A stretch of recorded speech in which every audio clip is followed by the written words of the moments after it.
Hi అండి. గోంగూరని ఎక్కువ రోజుల పాటు నిల్వ ఉంచుకోవడానికి ఈ మెథడ్లో ఒకసారి ట్రై చేసి చూడండి. తప్పకుండా మీకు నచ్చుతుంది. ముందుగా మనం గోంగూరని బాగా శుభ్రంగా కడిగి నీడలో ఆరబెట్టుకోవాలి.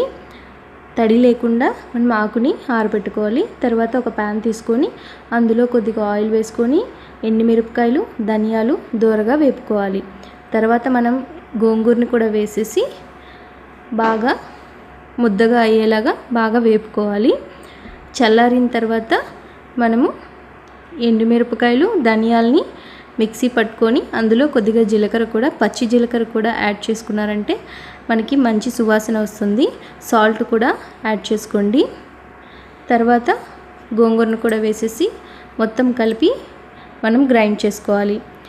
ఇలా మీరు ఫ్రిడ్జ్లో స్టోర్ చేసుకోవచ్చు. లేదంటే ఉల్లిపాయలు వేసి మీరు పోపు పెట్టుకొని కూడా పచ్చళ్ళలా కూడా చేసుకొని అన్నంలోకి, వేడివేడి అన్నంలోకి తినొచ్చండి. చాలా బాగుంటుంది.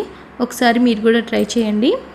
సో మీరు ఇలా తయారు చేసి పెట్టుకొని సండేస్లో చికెన్లోకి కూడా వేసుకోవచ్చు, మటన్లో కూడా వేసుకోవచ్చు. ఫ్రిడ్జ్లో స్టోర్ చేసుకున్నారంటే కొన్ని రోజుల పాటు నిల్వ ఉంటుంది.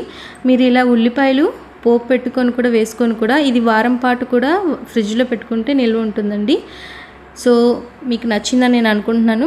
నచ్చితే తప్పకుండా మన ఛానల్ని సబ్స్క్రైబ్ చేసుకోండి. So thanks for watching till the end. Bye bye.